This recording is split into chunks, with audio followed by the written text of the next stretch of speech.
नमस्कार। सत साहेब। सर क्या नाम है आपका? भक्त प्रहलाद बिरणवार। कहाँ से आए सर आप? ग्राम नेत्रा, जिला बालाघाट, मध्य प्रदेश। संत रामपाल जी महाराज से कब जुड़े आप? 29 अक्टूबर 2014 को। संत रामपाल जी महाराज से नाम दीक्षा लेने से पहले क्या आप कोई साधना करते थे पहले? हम पुराने समय मतलब हमारे दादा परदादा से हम कबीर मतलब दामाखेड़ा से जुड़े थे, कबीरपंथ से। और ब्रह्मा विष्णु महेश शिव जी दुर्गा जी की भक्ति करते थे। आप कबीरपंथी दामाखेड़ा से पहले ही जुड़े हुए थे और संत रामपाल जी महाराज जी भी कबीरपंथी है, तो फिर आपने संत रामपाल जी महाराज से नाम दीक्षा क्यों ली? आप पहले ही कबीरपंथी थे। कबीरपंथ से मतलब रामपाल महाराज जी से नाम लेने का मतलब कारण ये हुआ कि परमात्मा जो वेद पुराण बाइबिल गीता के आधार पे जो मतलब कबीर साहब जो बोल के गए, मतलब बता के गए हैं, उस आधार पे जो भक्ति बता रहे परमात्मा, वो सदभक्ति बता रहे हैं। सर जो आप दामाखेड़ा से जुड़े हुए थे, कबीरपंथी संत से आप जुड़े हुए थे, हम आपसे ये जानना चाहते हैं कि आखिर संत रामपाल जी महाराज ने आपको ऐसी कौन सी बातें बताई जो आपको दामाखेड़ा पंथ में आपको सुनने को नहीं मिली? संत रामपाल महाराज जी ने हमें वो साधना भक्ति बताई जिससे हमें दामाखेड़ा में कुछ मतलब वहाँ का कोई आधार है नहीं, कि उसका शहर पर कुछ भी नहीं है। सर बात अगर आधार की जाए तो संत रामपाल जी महाराज ने जो आपको भक्ति विधि दी है उसका क्या आधार है? उस भक्ति का मोक्ष पाने का आधार है और आध्यात्मिक लाभ और मोक्ष पाना है, उससे अपना सतलोक घर लौटना है वापस। सर देखिए, लोग भक्ति इसलिए करते हैं, गुरु इसलिए बनाते हैं ताकि उनको आध्यात्मिक सुख मिले, मानसिक सुख मिले, भौतिक सुख मिले। हम आपसे जानना चाहेंगे कि संत रामपाल जी महाराज से नाम दीक्षा लेने के बाद आपको क्या लाभ मिले? संत रामपाल जी महाराज जी से नाम लेने के बाद मेरी बेटी का मतलब मर चुकी थी समझो, उसको वो भूत प्रेत से परेशान थी। हम लोग अपनी जमीन जायदाद बेच के उसको सुधारने की कोशिश, कोई आराम नहीं मिला। हमको एक भगत जी जगन दास हमारे गांव में, उनने बोले कि आप सत्संग सुनो और हमारे साथ बरवाला चलो आप।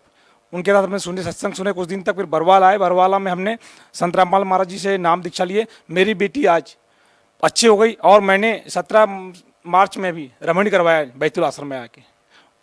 सर आपने रमैनी का जिक्र किया। संत रामपाल जी महाराज अक्सर इस बात को लेकर सुर्खियों में भी रहते हैं कि वो दहेज प्रथा मुक्त एक भारत बना रहे हैं और अपने अनुयायियों की शादी बिल्कुल दहेज मुक्त कर रहे हैं। आपने अभी रमैनी का जिक्र किया, ये रमैनी क्या है? रमणी सर बिना दहेज से मतलब दहेज के नहीं लेना है, दहेज किसी को देना नहीं है और मतलब फिजूल खर्च नहीं करना है। डीजे ड्रामा ये जो कर रहे हैं, हम जमीन बेच के कर रहे हैं, कहीं ब्याजी पैसे ला रहे हैं, वो कर रहे हैं, वो करके नहीं। संत रामायण वेद के शास्त्र के आधार पे रमणी करवाते हैं।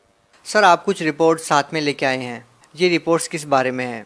सर मेरे बेटे को कैंसर हो चुका था 27 अप्रैल को। मैंने डॉक्टर को बालाट में दिखाया, बालाट में कोई आराम नहीं मिला। फिर मैं नागपुर गया, नागपुर में बीएम गुप्ता डॉक्टर है, स्पेशलिस्ट है, उनसे मैंने दिखवाया तो उन्होंने मुझे बोला कि आप एमआरआई कराइए। एमआरआई कराया, वहाँ से एमआरआई में 1 घंटे बाद जो रिपोर्ट आई उसमें कैंसर निकला। कैंसर निकले से मैं इतना परेशान हो गया, मैं घबराहट हो गया। घबराहट होने से मैं सर वहीं गिर गया फट से। तो डॉक्टर साहब ने मुझे रात भर अपने वहाँ रखा और रखने के बाद मेरे बेटे को मैं रात भर वहीं रुका। सुबह उन्हें एक आवेदन बनाया और मेडिकल हॉस्पिटल ले गया। मैं डॉक्टर साहब को बोला खर्च कितना आएगा, तो बोले 5 लाख रुपए आएंगे। डॉक्टर साहब मैं कहाँ से लाऊंगा 5 लाख रुपए?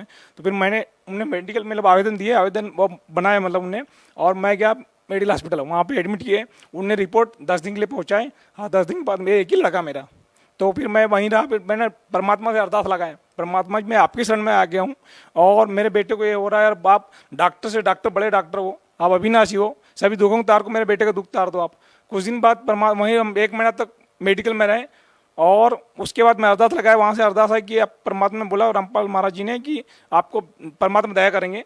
मेरा बेटा 15 दिन बाद ठीक हो गया और उसके बाद मैंने डॉक्टर ने पीठ ठोका कि यार ऐसा कैसा हो गया। उन्हें जब वो रिपोर्ट करवाई, एमआरआई फिर से करवाए, उसमें पूरा नॉर्मल रिपोर्ट आई। ये रिपोर्ट है हमारे पास, ये रिपोर्ट है डॉक्टर बीएम गुप्ता की। ये उन्हें लिखे कैंसर नाक में नोज लिखे थे। उसके बाद उन्हें मेडिकल का दिए, मेडिकल में शासकीय विद्यालय महाविद्यालय नागपुर का दिया है। ये उसके कैंसर का रिपोर्ट आई थी। आज डॉक्टर की वो रिपोर्ट नॉर्मल हो गई और वो नॉर्मल से मैंने फिर बाद में हमारे और करवाया। ये हमारे में फिर 15 दिन बाद ये हमारे करवा तो नॉर्मल आया। डॉक्टर बोले ऐसा कैसा चमत्कार हो गया? मैंने बोला हमारा ये संत रामपाल महाराज का चमत्कार है, जो हरियाणा बरवाला में है। हम वहाँ से उनसे दीक्षा लिए आए हुए हैं।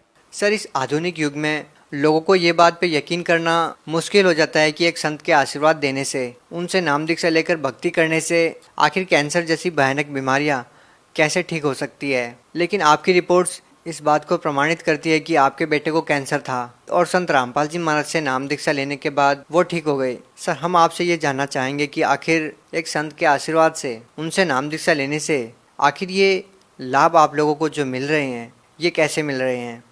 हमारे संत रामपाल महाराज जी शास्त्र के आधार पर भक्ति करने बताते हैं और उस भक्ति से मतलब उस वो जो नाम मात्र देते जो शिव जी ने पार्वती को अमरनाथ में दिए थे, वो नाम मंत्र जाप देते, इस संसार में कोई उस नाम तो दे नहीं सकते जो रामपाल महाराज जी देते हैं। उस नाम में इतनी शक्ति है कि सभी दुख से अच्छे से भारी दुख से दुख भी वो कहाँ पर जाता है, कहाँ चल जाता है, कोई पता नहीं चलता। इतनी शक्ति उस नाम की है जो परमात्मा रामपाल महाराज जी देते हैं। जगत में कोई नहीं दे पा रहा है उनका जवाब और उत्तर। और वो मतलब उनकी साधना इतनी वो है कि उनका नाम से ही बीमारियाँ भूत प्रेत दूर भाग जाते हैं।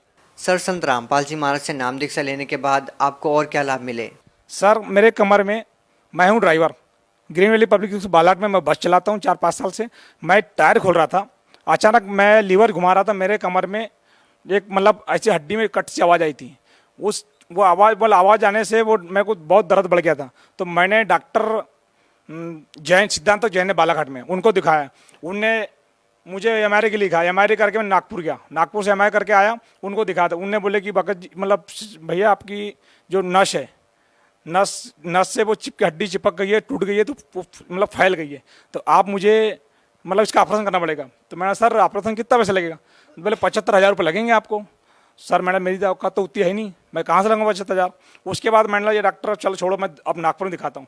फिर नागपुर में मैंने वही हमारे एक डॉक्टर को दिखाया। उनने मुझे बोले कि वही बोले 70-75,000 रुपये लगेंगे उसमें। तो मैंने बोला मैं तो अब छोटा गरीब आदमी कहाँ से लेके आऊँगा। तो फिर मैंने संत रामपाल महाराज जी से दंड प्रणाम करके अरदास लगाया, परमात्मा मैं पैसे कहाँ से लाऊंगा। और मेरे साथ ऐसा, तो उस दिन से आज तक मेरे शरीर में कोई दर्द ही नहीं है।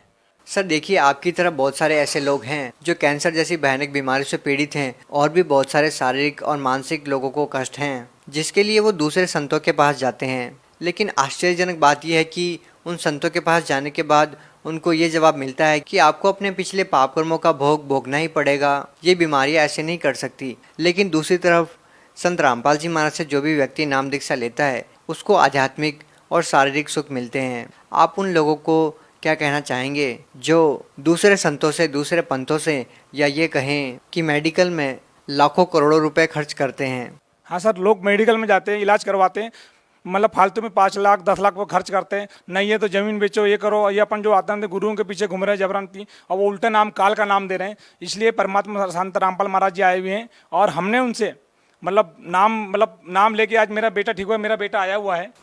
सर, आप भगत समाज को, आप उन लोगों को क्या कहना चाहेंगे जो अपना पैसा, अपना टाइम उन नकली धर्मगुरुओं के पास जाकर बर्बाद कर रहे हैं, जो ये कहते हैं कि आपके पिछले कर्मों का जो भोग है वो भोगना ही पड़ेगा, राहत नहीं मिल सकती? आप उन लोगों को क्या कहना चाहेंगे?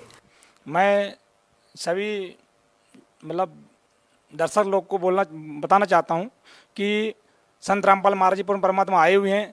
आपको अच्छी सी कैंसर की बीमारी, टीबी की बीमारी, ब्लड प्रेशर, हार्ट, जो भी बीमारी हो, आप ये नकली संतों के पीछे न दौड़े, और ये डॉक्टरों के पीछे अपने पैसे फुकट का समय खराब ना करें और व्यर्थ पैसे खराब ना करें।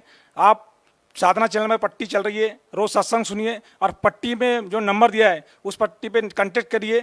हमारे कोऑर्डिनेटर हर जिले में बैठे हुए, जिले में नाम स्थल खुला हुआ है, वहाँ पे जाके संत रामपाल महाराज से नाम दीक्षा लें और अपना जीवन कल्याण करके मोक्ष पाए। सर, आप लोगों को कैसा लगता है जब आप देखते हैं कि लाखों लोगों को नशे से दूर करने वाले एक संत, जो लाखों लोगों की बीमारियां दूर कर रहे हैं, आपके खुद के बेटे का कैंसर जिस संत के आशीर्वाद से, जिस संत की भक्ति करने से ठीक हुआ है, वो संत जेल में है? क्या कहना चाहेंगे आप इस बारे में? मेरी सरकार से प्रार्थना है कि संत रामपाल महाराज को जेल से जल्दी रिहा किया जाए। जी धन्यवाद। सत साहिब।